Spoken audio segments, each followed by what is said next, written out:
Il y a des instants dans la vie d'une femme où quelque chose se dépose doucement au fond de la poitrine, comme une feuille qui tombe sur l'eau sans faire de bruit, un ressenti qui n'est pas encore une pensée, qui n'est pas encore une certitude, mais qui est déjà une vérité en train de naître. Tu as peut-être connu cet instant ce matin, ou hier soir, ou il y a quelques semaines, dans ce moment étrange où tu regardais le plafond dans l'obscurité et où tu sentais, sans pouvoir l'expliquer, que quelque chose avait changé dans l'espace invisible entre toi et quelqu'un d'autre. Ce n'est pas de la peur, et ce n'est pas encore de la douleur. C'est quelque chose de plus subtil, comme une musique entendue de loin dont on ne saisit pas encore la mélodie, mais dont on ressent déjà la résonance dans les os. Les anges, et ici je parle de ces présences bienveillantes qui accompagnent les âmes féminines dans leurs traversées les plus profondes, ne communiquent presque jamais par des éclairs ou des certitudes soudaines. Ils communiquent exactement comme ça, par une impression diffuse, par un léger frisson d'intuition, par ce sens mystérieux du corps féminin qui sait, bien avant que l'esprit comprenne, que quelque chose mérite attention. Et si tu es là aujourd'hui, si quelque chose t'a guidé vers cet espace de silence et de réflexion, c'est parce que cette partie de toi qui sait, cette partie profonde, ancienne, sage, cherche à être entendue, pas jugée, pas analysée, simplement entendue. Il existe dans chaque femme une chambre intérieure que l'amour, lorsqu'il entre, réorganise entièrement. Il déplace les meubles, il ouvre des fenêtres que tu avais fermées depuis longtemps, il fait entrer de la lumière dans des recoins que tu avais oubliés. Et parfois cet amour, ou ce qui ressemble à l'amour, crée aussi une certaine confusion dans cette chambre, comme si des objets précieux se trouvaient soudainement mélangés avec des choses qui ne t'appartiennent pas vraiment, comme si tu ne savais plus bien ce qui est à toi et ce qui est à lui, comme si ta propre voix s'était légèrement confondue avec l'écho de ce que tu espères de lui. Ce que les présences angéliques voudraient que tu fasses en ce moment, pas demain, pas dans une heure, c'est simplement de t'arrêter, de poser la main sur ta poitrine, de sentir le battement de ton propre cœur, indépendamment de celui de quelqu'un d'autre. Ce battement existe. Il est là. Il était là avant cette rencontre, et il continue, fidèle, même dans l'incertitude. Et dans ce battement, si tu l'écoutes vraiment, il y a une information plus précieuse que n'importe quelle réponse que tu pourrais recevoir de l'extérieur. Les femmes ont une capacité rare que beaucoup sous-estiment. Elles ressentent en couche. Elles ne ressentent pas une seule chose à la fois. Elles ressentent plusieurs vérités simultanément, l'attachement et la lucidité, l'espoir et le doute, la tendresse et la fatigue. Et cette complexité n'est pas une faiblesse. C'est une forme d'intelligence émotionnelle que les anges reconnaissent comme sacrée. Alors, pour cette première section de notre voyage ensemble, tout ce que je te demande, c'est de ne pas encore chercher à comprendre. Laisse le ressenti exister sans lui donner immédiatement une forme, sans le nommer trop vite, sans le transformer en histoire. Reste simplement dans cette sensation, comme on reste dans un bain tiède, en sachant que la chaleur est là, qu'elle prend soin de toi, qu'elle n'a pas besoin d'être expliquée pour être réelle. Si quelque chose résonne en toi à ce moment précis, une image, un mot, une sensation dans la gorge ou dans la poitrine, laisse-la exister. Elle est la première lettre d'un message que ton âme t'écrit depuis longtemps. Il y a quelque chose que l'on ne dit presque jamais sur l'amour féminin, quelque chose qui reste souvent non dit parce qu'il n'existe pas encore de langage assez précis pour le décrire. C'est la façon dont une femme continue d'aimer dans le silence, comment elle porte une connexion émotionnelle même quand elle est seule dans une pièce, même quand les messages ne viennent plus, même quand les regards se sont espacés. Même quand l'autre semble absent ou lointain d'une manière qui n'est pas physique mais qui est ressentie dans chaque geste du quotidien. Le silence entre deux personnes, surtout lorsqu'il suit une période d'intensité émotionnelle, n'est jamais vraiment vide. Il est dense, il est rempli de tout ce qui n'a pas été dit, de tout ce qui a été à moitié dit, de tout ce qui a été dit mais pas entendu, et de tout ce qui a été ressenti mais jamais exprimé à voix haute. Et c'est dans ce silence que beaucoup de femmes se perdent un peu, parce qu'elles ont la capacité d'entendre ce silence trop profondément, de le lire, de l'interpréter, de l'habiter jusqu'à y construire des maisons entières d'hypothèses et d'attentes. Tu as peut-être connu ce type de silence récemment. Ce silence après un message laissé sans réponse. Ce silence après une conversation qui s'est terminée de façon floue. Ce silence de quelqu'un qui est là mais dont la présence est rétractée comme une marée basse qui laisse à nu le sable mouillé et froid. Et dans ce silence, tu t'es peut-être surprise à analyser, à réanalyser chaque détail, chaque mot, chaque expression. Cherchant à construire un sens là où peut-être il n'y a qu'une personne qui navigue ses propres complexités intérieures sans te donner la carte. Les anges observent cela avec une profonde compassion, non pas parce que tu as tort de ressentir, mais parce qu'ils voient comment cette attention intense tournée vers l'autre finit par détourner une énergie précieuse de toi-même. Il y a une différence subtile mais fondamentale entre être sensible à quelqu'un et utiliser cette sensibilité comme un instrument de souffrance. Entre être attentive à ce qui se passe entre vous et surveiller constamment les signes d'un amour qui se confirme ou se dérobe. La première posture est un don. La seconde est une forme d'épuisement, déguisée en amour.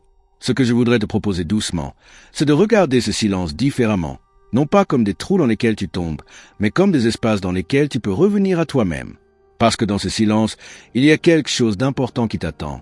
Ta propre voix.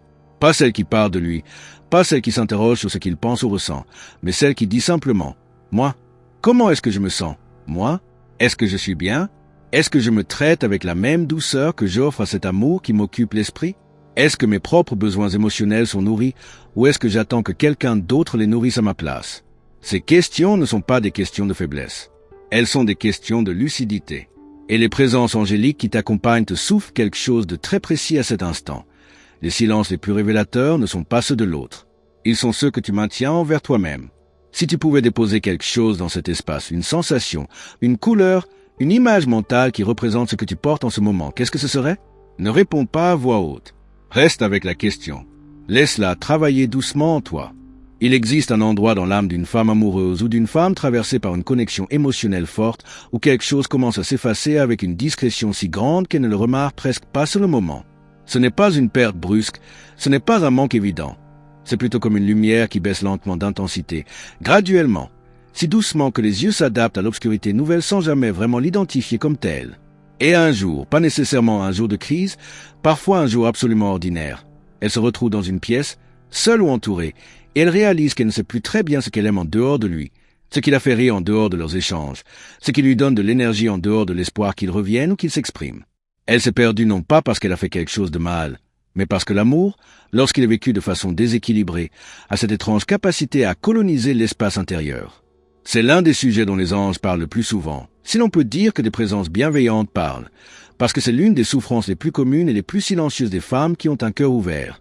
Cet abandon de soi si progressif qu'il ressemble à de l'amour jusqu'au jour où on comprend que c'est en réalité une forme de dissolution. S'abandonner à une connexion émotionnelle n'est pas la même chose que s'abandonner soi-même. L'une est un acte de générosité, l'autre est un acte de disparition.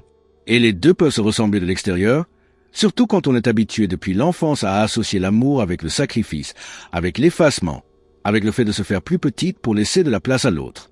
Il y a peut-être en toi des pensées que tu n'as pas dites parce qu'elles semblaient trop directes, trop exigeantes, trop révélatrices de quelque chose que tu avais peur de montrer. Il y a peut-être des désirs que tu as mis de côté en attendant de voir comment les choses évoluent. Il y a peut-être des moments où tu as choisi d'être disponible pour quelqu'un dont la disponibilité envers toi restait incertaine. Et tu t'es dit que c'était normal, que c'était de la patience, que c'était de la sagesse, alors que c'était peut-être simplement le début d'un déséquilibre que tu avais accepté sans le nommer. La tension intérieure que tu ressens, cet inconfort doux mais persistant que tu portes, n'est pas un défaut. Elle est une information. Elle est ton âme qui fait résonner une petite cloche discrète pour te dire « Il est temps de te regarder, toi. » Pas pour abandonner la connexion, pas pour fermer ton cœur, mais pour retrouver la femme qui existait avant que cette connexion prenne autant de place dans ton espace intérieur. Les anges ne te demandent pas de choisir entre toi et lui. Ils te rappellent simplement qu'il n'a jamais été question de faire ce choix. Tu étais entière avant de le rencontrer. Et cette intégrité, cette forme de complétude qui n'a pas besoin de validation extérieure pour exister n'a pas disparu. Elle est juste un peu recouverte, comme un jardin en hiver qui semble mort mais qui contient, sous la terre froide, toutes les graines de ce qui sera au printemps. La question que je te laisse ici n'est pas « qu'est-ce qu'il va faire ?» La question est « qu'est-ce que toi tu as envie de retrouver en toi-même ?» Quand une femme doute quand elle se trouve dans cet espace fragile entre l'espoir et la résignation, entre le désir d'être vue et la peur de demander trop, il se passe quelque chose d'intéressant du point de vue des présences spirituelles qui l'accompagnent. Elle ne voit pas une femme défaillante. Elle voit une femme en mouvement, une femme dont le cœur est suffisamment vivant pour produire du doute, pour produire de la complexité, pour refuser les réponses trop simples à des questions qui ne le sont pas. Le doute, dans sa forme la plus pure, n'est pas l'opposé de la foi. Il est une forme de profondeur. Et les femmes qui doutent profondément sont souvent celles qui aiment profondément, non pas parce que l'amour exige la souffrance, mais parce que leur sensibilité est assez fine pour percevoir les nuances là où d'autres ne verraient que du noir ou du blanc. Cela dit, il existe une forme de doute qui nourrit et une forme de doute qui dévore. Le premier t'amène à des questions qui t'ouvrent. Qu'est-ce que je veux vraiment? De quoi ai-je besoin pour me sentir en sécurité? Suis-je en train de me rapprocher de moi-même dans cette relation ou de m'en éloigner? Le second t'enferme dans une boucle. Est-ce qu'il m'aime vraiment? Pourquoi n'a-t-il pas dit ceci? Ai-je fait quelque chose de mal? Est-ce que je suis assez? Et ce second type de doute, celui qui tourne en rond autour de l'autre, est une façon détournée d'éviter la question plus profonde et souvent plus effrayante. Suis-je suffisamment aligné avec ma propre valeur pour ne pas avoir besoin de réponses extérieures pour me sentir réel? Les anges voient quelque chose que tu ne vois peut-être pas toujours. Ils voient la lumière constante que tu portes, indépendamment de ce qui se passe en dehors de toi. Ils voient cette stabilité fondamentale qui est en toi même quand tu ne la ressens pas, même quand elle est masquée par l'attente ou l'inquiétude. Et leur guidance, à cet instant, n'est pas de te promettre qu'il reviendra, ou que la connexion se solidifiera, ou que les choses vont s'arranger d'une façon précise, parce que ce ne serait pas de la guidance spirituelle, ce serait de la projection. Ce qu'il te souffle, c'est ceci. Ta valeur n'est pas suspendue à sa réponse. Elle n'a jamais été suspendue à sa réponse. La clarté émotionnelle que tu cherches ne viendra pas d'une conversation avec lui. Même si cette conversation peut être utile, même si elle est nécessaire, même si elle est souhaitable. Elle viendra d'abord d'une conversation avec toi-même, menée avec honnêteté et sans sévérité. Parce qu'il y a une différence entre se regarder avec lucidité et se regarder avec cruauté. Et beaucoup de femmes, surtout celles dont le cœur est grand et généreux, sont infiniment plus douces avec les autres qu'elles ne le sont avec elles-mêmes. Tu mérites la même tendresse que celle que tu offres. Et si tu n'as reçu de la tendresse de personne depuis un moment, peut-être que le premier endroit où la chercher n'est pas en dehors de toi, mais précisément là, dans ce geste simple de poser ta propre main sur ton propre cœur et de te dire « Je suis là, je t'entends, tu n'as pas à gagner le droit d'être aimé, tu ne l'as jamais eu à gagner. » Et si quelqu'un t'a laissé croire le contraire par ses silences, par ses ambiguïtés, par sa distance, ce n'est pas une vérité sur toi, c'est une limite dans lui. Il y a un moment dans toute traversée émotionnelle, et tu l'atteins peut-être maintenant, peut-être demain, peut-être dans quelques jours où quelque chose se stabilise. Non pas parce que la situation extérieure a changé, non pas parce qu'une réponse est arrivée, non pas parce que la connexion s'est clarifiée d'une façon ou d'une autre, mais parce que quelque chose en toi décide, discrètement et sans drame, de ne plus faire dépendre sa paix de ce qui vient de l'extérieur. C'est un moment si discret qu'il ressemble parfois à de la résignation, mais ce n'en est pas. La résignation dit « Je renonce parce que c'est trop douloureux ». Ce moment dit autre chose. Je reviens à moi-même parce que c'est là que j'existe réellement. Et cette différence, si fine soit-elle, change tout à la qualité de la vie intérieure. S'ancrer dans sa propre lumière ne signifie pas fermer son cœur. Cela ne signifie pas décider que l'amour est dangereux, ou que la vulnérabilité est une erreur, ou qu'il faut désormais se protéger derrière des murs épais. Au contraire, s'ancrer, c'est créer en soi un sol suffisamment stable pour que l'amour, lorsqu'il entre, n'ébranle pas les fondations. C'est la différence entre une maison construite sur le sable et une maison construite sur la roche. La roche ne rend pas la maison moins belle, elle lui permet d'accueillir les tempêtes sans s'effondrer. Les présences angéliques qui t'accompagnent dans ce chemin ne voient pas l'amour comme une menace à l'intégrité. Elles te rappellent simplement que l'intégrité est ce qui permet à l'amour de durer, non pas l'intégrité comme rigidité ou fermeture, mais comme fidélité à soi-même, comme connaissance de ce que l'on porte de précieux en soi, comme refus doux mais ferme de s'oublier entièrement pour quelqu'un qui n'a peut-être pas encore appris à se connaître lui-même. Tu portes quelque chose de rare.